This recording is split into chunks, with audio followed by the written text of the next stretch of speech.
Praise lord. ఈరోజు హెబ్రోను calendar వాక్య భాగంలో నుండి మనకివ్వబడిన లేఖన భాగాన్ని నేను చదువుతాను. ప్రియులారా గమనించండి. మొదటి సమూయేలు గ్రంథము 15వ అధ్యాయము 22వ వచనం.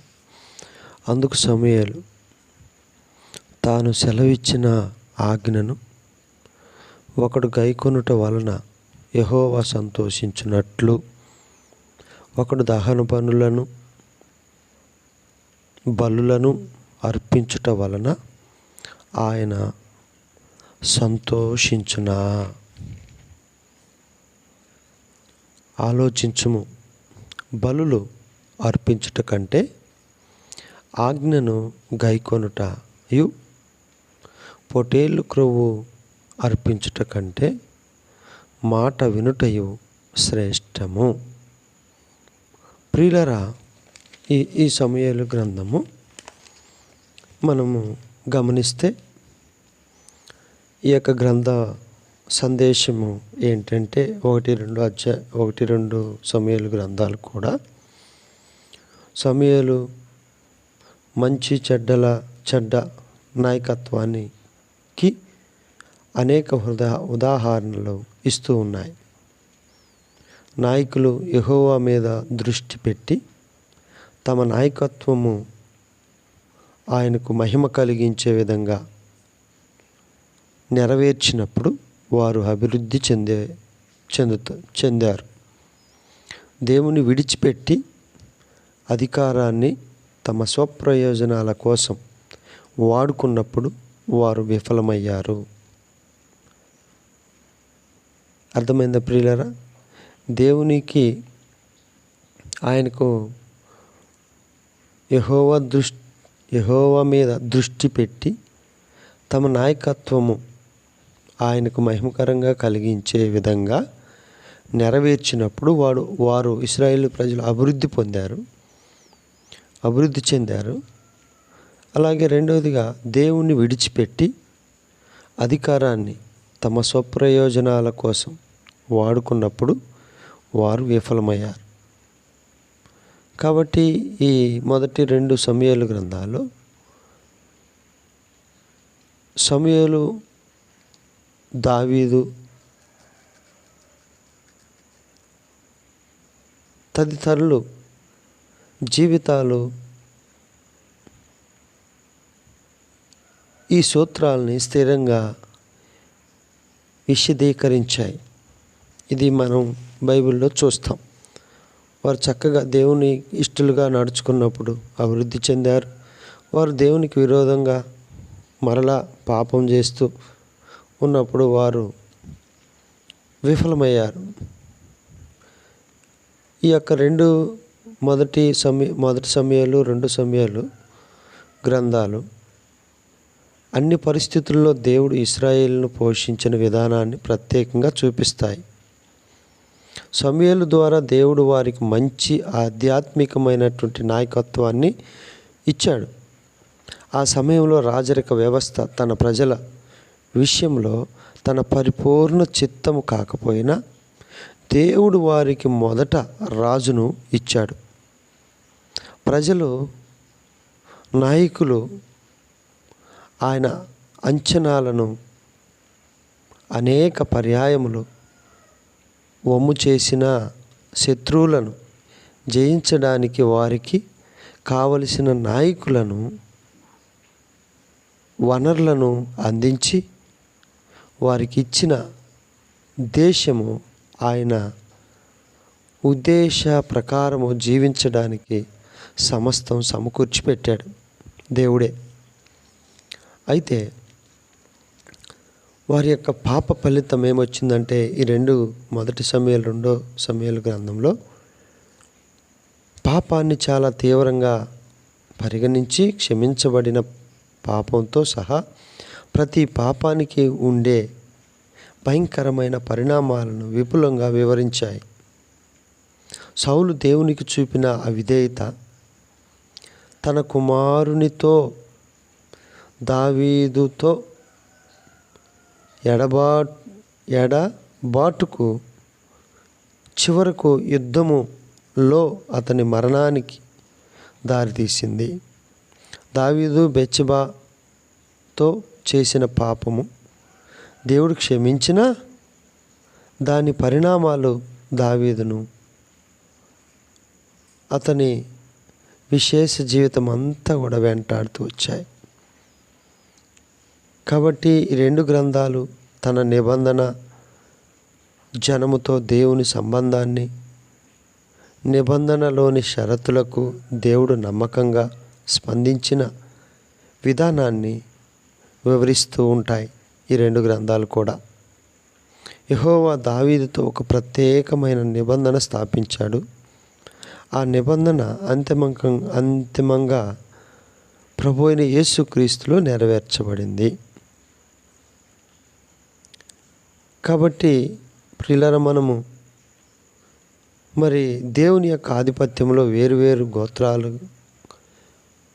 కూటమిగా ఉన్న స్థితి నుండి ఇశ్రాయేలు దేవునికి జవాబుదారీగా ఉండే రాజరిక రాజు నాయకత్వంలోకి వచ్చిన విధానాన్ని 1-2 అధ్యాయాలు చూస్తాం. 1-2 సమూయేలు గ్రంథాలు చూస్తాం. అలాగే వివరిస్తూ ఉన్నాయి. నిత్యము ప్రజలు దేవుని వైపు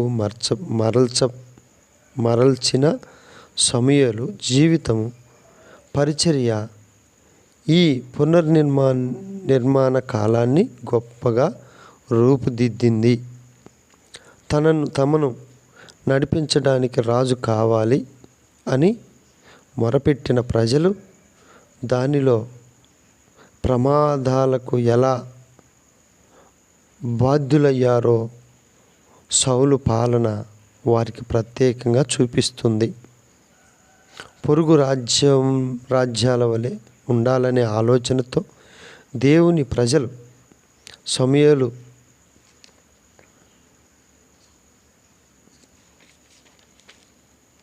సమూయేలు హెచ్చరికను 1 సమూయేలు 8:10-20 వరకు పెడచెవిని పెట్టారు. చివరికి వారు అడిగింది పొందినప్పటికీ, రాజు కావాలని అడిగారు, వారు పొందినప్పటికీ కూడా దారుణమైన మూల్యం చెల్లించారు. జీవితపు అవసరాలకు దేవుని సమయం కోసం కనిపెట్టాలని సౌలు జీవితం ఒక గొప్ప హెచ్చరికగా నిలిచింది. దేవునికి లోబడిన జీవితాల ద్వారా దేవుడు ఎలాంటి ఆశ్చర్య కార్యాలను చేయగలడో లేదా చేస్తాడో అన్నదానికి దావీదు పాలన ఒక సాక్ష్యంగా ఉంటుంది. ఇశ్రాయేలు 2 రాజుల తన జీవితంలో దేవుని ఆశీర్వాదం గురించి తెలిసినట్లే ప్రవర్తించాడు. దేవుని సంగతుల పట్ల హృదయాన్ని చూపించాడు. సమూయేలు 15:12లో ఈ విధంగా మనం చూస్తే ముఖ్యంగా అన్నిటికంటే ముఖ్యంగా 22వ వచనంలో సమూయేలు ద్వారా దేవుడు పలికే మాట ఏంటంటే, ప్రియులారా మనం గమనిస్తే, అందుకు సమూయేలు తాను సెలవిచ్చిన ఆజ్ఞను ఒకడు గైకొనుట వలన యెహోవా సంతోషించున్నట్లు ఒకడు దహన బలులు కానీ, బలులు కానీ, డబ్బు కానీ, ధనము కానీ, ఇక ఏటి వలన కూడా సంతోషం లేదు దేవునికి అని సమూయేలు ద్వారా చెప్తూ ఉన్నాడు. కాబట్టి ఈరోజు మనం ఆలోచన చేయాలి. కనుక దేని వలన దేవుడు సంతోషపడతాడు అనే విషయాన్ని మనం గమనిస్తే, పరిశుద్ధమైన బైబిల్ గ్రంథంలో నుంచి ప్రియులారా చూడండి, ప్రసంగి గ్రంథంలో 5వ అధ్యాయం 1వ వచనంలో కూడా మనం గమనిస్తే, ప్రసంగి గ్రంథం 5వ అధ్యాయము 1వ వచనాన్ని, నీవు దేవుని మందిరమునకు పోవునప్పుడు నీ ప్రవర్తన జాగ్రత్తగా చూచుకొనుము. బుద్ధిహీనులు అర్పించినట్లుగా బలి అర్పించుట కంటే సమీపించి ఆలకించుట శ్రేష్టము. వారు తెలియకయే దుర్మార్గపు పనులు చేయుదురు. ప్రియులారా, మనం ఇక్కడ శ్రేష్టకరమైనది ఏంటంటే దేవుని మాట, అంటే దేవుని యొక్క ఆజ్ఞ మనం అనుసరించి నడుచుట ద్వారా దేవుడు సంతోషిస్తాడు. కాబట్టి మనము దేవుని మాట వినేవారంగా ఉండాలి. సౌలు దేవుని మాట వినలేదు. ప్రియులారా, దేవుని మాట వినలేదు. అందుకనే సమూయేలు ద్వారా దేవుడు తెలియజేస్తూ ఉన్నాడు. చూడండి యెషయా గ్రంథం, ప్రియులారా, యెషయా గ్రంథం 1వ అధ్యాయం 11 నుంచి 13 వచనాలు చదువుతాను. యెహోవా సెలవిచ్చిన మాట ఇదే: విస్తారమైన బలులు, మీ బలులు నాకేలా? విస్తారమైన బలులు నాకేలా? నాకెందుకు? దహన బలులకు పొట్టేళ్లను, బాగుగా మేపిన దూడల కొవ్వును నాకు ఎక్కసమాయను. బలులు ఇవన్నీ కూడా దేవునికి ఎక్కసమాయను. కోడెల రక్తమందైనను, గొర్రెపిల్ల రక్తమందైనను, మేకపోతుల రక్తమందైనను నాకు ఇష్టము లేదు. 12వ వచనం, నా సన్నిధిని కనబడవలెనని మీరు వచ్చుచున్నారే. నా ఆవరణములను త్రొక్కుటకు మిమ్మును రమ్మన్న వాడెవడు? మీ నైవేద్యము వ్యర్థము, అది నాకు అసహ్యము పుట్టించు. ధూపార్పణము దాని నీకను తేకుడి. అమావాస్య, విశ్రాంతి దినము, సమాజకూట ప్రకటనమును జరుగుచున్నవి. పాపుల గుంపు కూడిన ఉత్సవ సమాజమును నేనోర్చజాలను. కనుక ప్రియులారా, దేవుని మాట వినకుండా మనం అనేకమైన బలులు అర్పించడం ద్వారా దేవుడు సంతోషిస్తాడని అనుకుంటున్నావా? కనుక దేవునికి కావలసింది విధేయత. దేవుని ఆజ్ఞ గైకొనే వారంగా ఉండాలి. అప్పుడు ఆయన సంతోషిస్తాడు, అప్పుడు ఆయన ఆనందిస్తాడు. చూడండి 16వ అధ్యాయము యెషయా గ్రంథం 16వ అధ్యాయం. కాబట్టి ఆయన బలులు కోరేవాడు కాదు.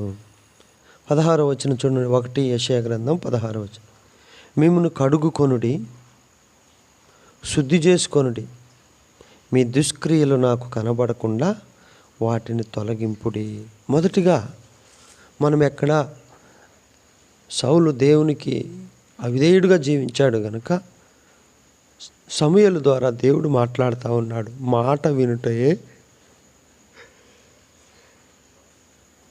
మాట వినుటయే శ్రేష్టమని చెప్పాడు, దేవుడే పలికాడు. కాబట్టి ఇప్పుడు 16వ వచనంలో యెషయా గ్రంథం 1:16లో మిమ్మును కడుగుకొనుడి, శుద్ధి చేసుకొనుడి, మీ దుష్క్రియలు నాకు కనబడకుండా వాటిని తొలగింపుడి.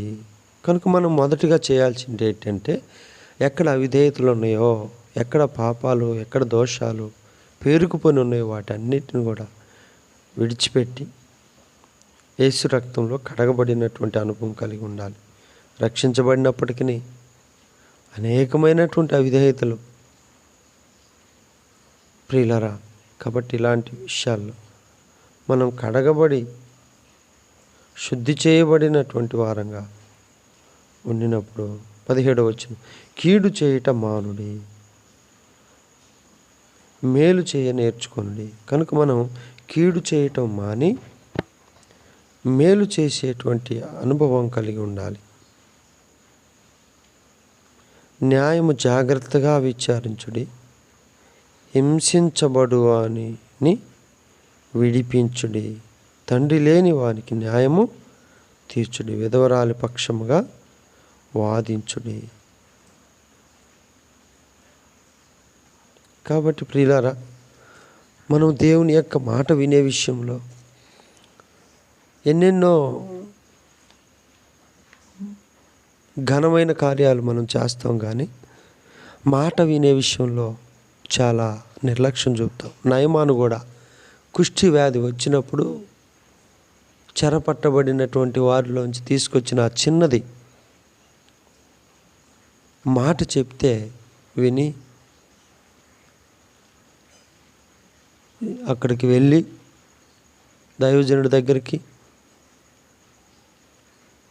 దైవజనుడు చెప్పిన మాట యోర్దాను నదికి పోయి 7 మార్లు మునగమని చెప్తే అతడు కోపగించుకుంటూ వచ్చాడు, ఆగ్రహం తెచ్చుకున్నాడు. మా దేశంలో నదులు లేవా అని మాట్లాడుతూ. కనుక మాట వింటే ఏమైంది? తర్వాత అక్కడ ఉన్నటువంటి ఒక దాసుడు, అయ్యా నువ్వు గొప్ప కార్యాలు చేయమంటే చేసేవాడు కదా,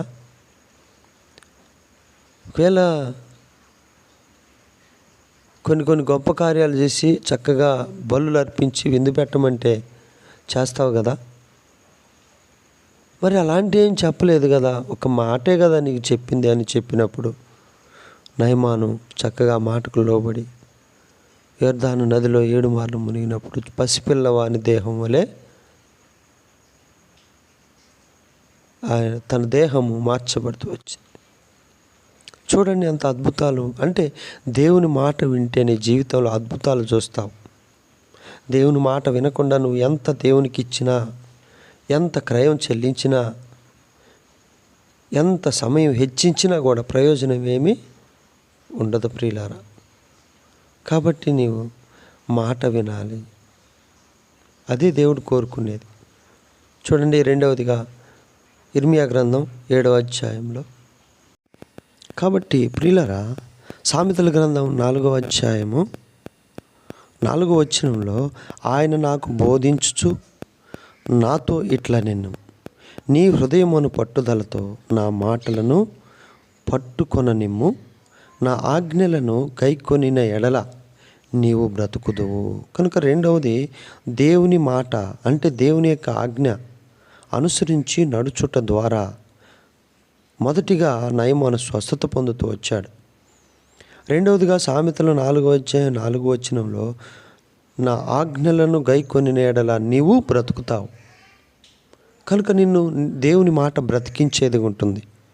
దేవుని మాట వింటే నువ్వు బ్రతుకుతావు. చూడండి 5వ వచనంలో జ్ఞానము సంపాదించుకొనుము, బుద్ధి సంపాదించుకొనుము, నా నోటి మాటలను మరువకుము, వాటి నుండి తొలగి పోకుము. జ్ఞానమును విడవక ఉండిన ఎడల అది నిన్ను కాపాడును, దాన్ని ప్రేమించిన ఎడల అది నిన్ను రక్షించును. కనుక ప్రియులారా, మనము జ్ఞానము సంపాదించుకొనుటే జ్ఞానమునకు ముఖ్య అంశం. చూడండి, మనం ఎప్పుడు జ్ఞానవంతులు అవుతాము అని అంటే, దేవుని మాట ఎవడైతే వింటాడో, దేవుని యందు భయభక్తులు కలిగి ఎవడైతే నడుచుకుంటారో వారు బ్రతుకుతారు. దేవుని మాట వింటే, ఆజ్ఞలు గైకుంటే వారు రక్షించబడతారు, బ్రతుకుతారు. ప్రియులారా, దేవుని మాట వినిన ఎడల వారు బ్రతుకుతారు. కాబట్టి ఆజ్ఞలను అనుసరించి నడుచుకున్న వారు క్షేమంగా ఉంటారు. వారు దేవుని యొక్క సురక్షితమైన రెక్కల కింద కాపుదలలో ఉంటారు. కాబట్టి ఈరోజు ఆయన మాటను అనుసరించి నడుచుకునే వారంగా ఉండాలి. ఆయన ఆజ్ఞ చొప్పున మనం నడుచుకునే వారంగా ఉండాలి. ఈ విధంగా ప్రియులారా, మనము దేవుని ఎదుట నమ్మకంగా, యథార్థంగా, పరిశుద్ధత కలిగి జీవించటం ద్వారా దేవుడు అదే కోరుకుంటున్నాడు. మాట వినుటయే శ్రేష్టం. సమూయేలు గ్రంథంలో అదే కదా దేవుడు కోరుతూ ఉన్నాడు. కాబట్టి మనము ఆయన మాటను అనుసరించి, ఆయన ఆజ్ఞను అనుసరించి నడుచుకొనినప్పుడు దేవుడు మన పట్ల సంతోషించేవాడుగా ఉంటాడు. కాబట్టి నువ్వు ఎన్ని బలులు ఇచ్చినా, ఎన్ని డబ్బు ఇచ్చినా, ఎంత ధనం ఇచ్చినా కూడా దేవుడు సంతోషం ఎక్కడుందంటే అందుకు సమూయేలు తాను సెలవిచ్చిన ఆజ్ఞను ఒకడు గైకొనుట వలన యెహోవా సంతోషించున్నట్లు. ఇక ఒకవేళ ఇచ్చిన సంతోషం ఉంటుంది కానీ అంతగా సంతోషం ఉండదు. ఒకడు దహన బలులను అర్పించుట వలన ఆయన సంతోషించడం. కనుక నీవు దేవుని మాట విని దేవుని ఆజ్ఞ అనుసరించి నడుచుకుంటే నువ్వు నయమాను స్వస్థత పొందినట్లు స్వస్థత పొందుతావు. అలాగే బ్రతికించబడుతుంది దేవుని వాక్కు నిన్ను. ప్రియులారా, అంతేకాదు ఇంకా మనం దేవుని వాక్య భాగంలో చూసుకుంటే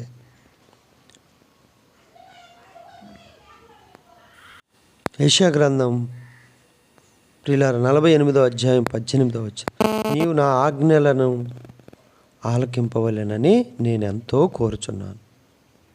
ఆలకించిన ఎడల నీ క్షేమము నది వలెను, నీ నీతి సముద్ర తరంగము వలెను ఉండును. చూడండి ప్రియులారా, దేవుని మాట దేవుని ఆజ్ఞ ఆలకిస్తే బ్రతుకుతాడు. దేవుని ఆజ్ఞ అనుసరించి నడిస్తే ఆరోగ్యం వస్తుంది, స్వస్థత వస్తుంది. దేవుని ఆజ్ఞ అనుసరించి నడుచుకుంటే క్షేమము ఎలాగొస్తుందంట? నది వలె, నీ నీతి సముద్ర తరంగముల వలె ఉండును. ఈ విధంగా దేవుడు మన మాట వింటే ఆయన సంతోషిస్తాడు. అదే విధేయత కలిగి దేవుని సన్నిధిలో సంతోషముగా సాగిపోనట్లు దేవుడు మనకు సహాయము చేయనుగాక. ఆయన తన వాక్యపు అడుగు జాడల్లో మనం అందరం నడుచుకొని దేవునికి ఇష్టంగా ఉండునట్లు ప్రార్థన చేసుకుందాం. ప్రేమగల తండ్రి, పరిశుద్ధుడా, నీకు స్తోత్రాలు. నీ మాటకు లోబడి నీ చిత్త ప్రకారం నడుచుకునేవారుగా